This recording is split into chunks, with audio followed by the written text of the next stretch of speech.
Ça va et vous? Oui, très bien. De quoi parlons-nous aujourd'hui? On va parler d'une trilogie, plus précisément du premier tome, Oui. La Cité en flammes de Don Winslow. Bon, Don Winslow, on connaît, Oui, on a vu. oui. Est-ce qu'il y a besoin de revenir dessus? Non, on en a mieux parlé Oui. dans Du feu sous la cendre. Très bien, tu mettras le lien, On en s'il a te fait plaît. d'ailleurs une bibliothèque parfaite, si je ne me trompe pas. Exactement, c'est un 9 sur 10, c'est un thriller incroyable. Est-ce que tu peux juste nous dire sa nationalité, quand il est né? Alors, c'est un auteur américain qui est né en 53 à New York. Très bien. Il excelle dans les polars. Aujourd'hui, nous nous voyons pour le premier opus de sa trilogie. Récente, Voilà. La Cité en flammes.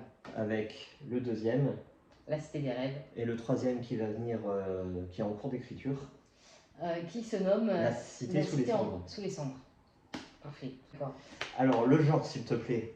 Le genre, c'est donc un polar. Très bien. Qui fait 368 pages. Ok. Et qui vient de chez HarperCollins.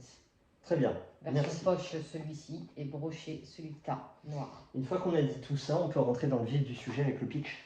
Alors c'est parti, on va suivre Danny qui a 29 ans. Nous sommes, précisons, en 1986. Oui. Et Danny est docker. Peux-tu expliquer ce que c'est un docker? C'est dans le Rhode Island, c'est aux États-Unis. La docker, c'est ceux qui travaillent dans les ports, hein, tout Voilà. simplement. Et donc Danny a sa petite bande à lui. Oui. Je vais préciser un tout petit truc. Oui. C'est qu'à cette époque-là, bon, c'est la mafia, hein, voilà, c'est un livre sur la mafia. C'est eux qui sont voilà. au-dessus, quoi. Donc tu as les Irlandais qui gèrent donc le port, les docks et tout ça. Et en parallèle, ils travaillent main dans la main, tout du moins au tout début du bouquin, avec les Italiens. Voilà, parce qu'ils ont réussi au fur et à mesure des années à trouver un terrain d'entente entre les deux clans. Exactement. Donc eux, les Italiens, bah, c'est les jeux, la prostitution, le racket, etc., etc. Bon, c'est les Italiens, quoi. Voilà, enfin, les Italiens mafieux, voilà, excusez-moi. Donc Danny a sa copine, a sa bande, est plutôt tranquille. Sauf qu'à ça va s'ajouter une Hélène de Troie. Ah. Qu'est-ce qu'une Hélène de Troie? Bon, Hélène de Troie, bah, c'est le fameux les Grecs contre les Troyens. C'est Paris, le frère du roi troyen, qui va vouloir, qui tombe amoureux d'Hélène et qui va vouloir la prendre pour lui, alors qu'elle est mariée au roi grec, voilà. dont le don m'échappe. Oui.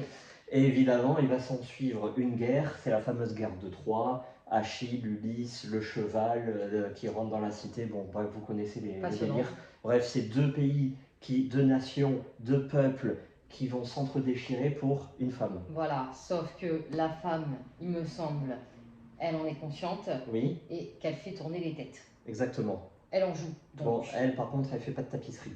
Voilà. Elle fait autre chose, elle fait de la cocaïne. Donc, Hélène de Troie, là-dedans, elle se prénomme Pam. Oui.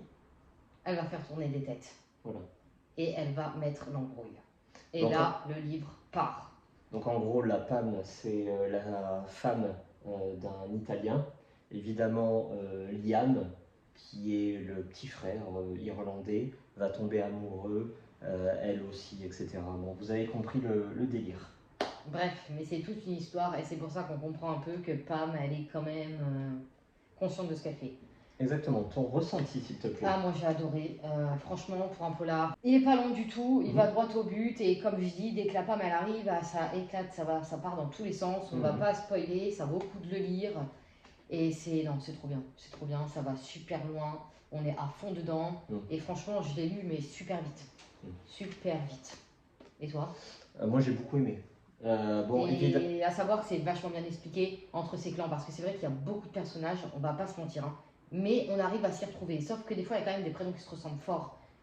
On était un peu perdus, mais sinon, waouh, c'est génial. Après c'est Don Winslow donc on peut pas dire... C'est pour ça qu'au début il y a un récapitulatif de tous les personnages. Voilà. Bah, moi j'ai beaucoup aimé. Voilà. Ah, oui. Évidemment, ça n'a rien d'original parce que, bah, évidemment, tout ça est tiré du Parrain. Le Parrain, c'est exactement la même histoire, à peu de choses près. En beaucoup moins long quand même. Hein. Bah, vu que ça va être une trilogie, on va approcher des 1000 pages du Parrain. C'est du très classique, mais c'est du très efficace, hein, de Winslow. Les personnages sont nombreux, mais sont très attachants. Notamment les méchants, les antagonistes. Et c'est ce qui fait le sel et le succès des bons bouquins. C'est-à-dire qu'un bon bouquin, obligatoirement, les méchants sont très attachants, ils sont bons, ils sont bien construits, ils ont une histoire, ils ont de l'humour, ils ont du charisme, ils ont de la tchatch, c'est tout ce qu'il y a là-dedans. Et Il y a tout ce qu'il faut. les mauvais bouquins, bah, en fait, ils ont ok un bon personnage principal, mais les antagonistes sont très faibles.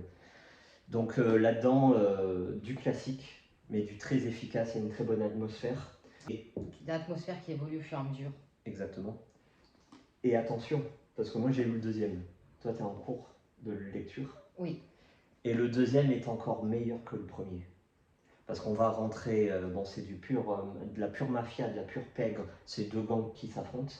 Mais là-dedans, ils vont évidemment, la guerre est finie. Mais il va falloir essayer de rendre légal toutes ces affaires. C'est donc le blanchiment d'argent.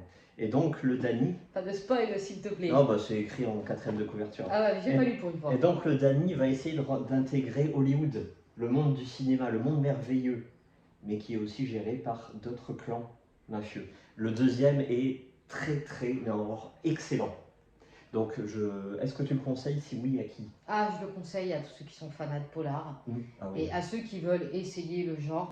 Surtout pour apprécier celui-là, il faut obligatoirement avoir lu le premier. Ah oui, ah bah obligatoirement. Sinon vous allez être trop perdu. Moi, je le conseille à tout le monde, toute génération, toute jeunesse. On croirait, c'est un film en fait. Oui. Il y a les bons, il y a les méchants, il y a les bons qui deviennent méchants, inversement. Il y a des rebondissements, il y a du suspense, Ouais, il y a de l'humour. Il y a un chouïa de violence.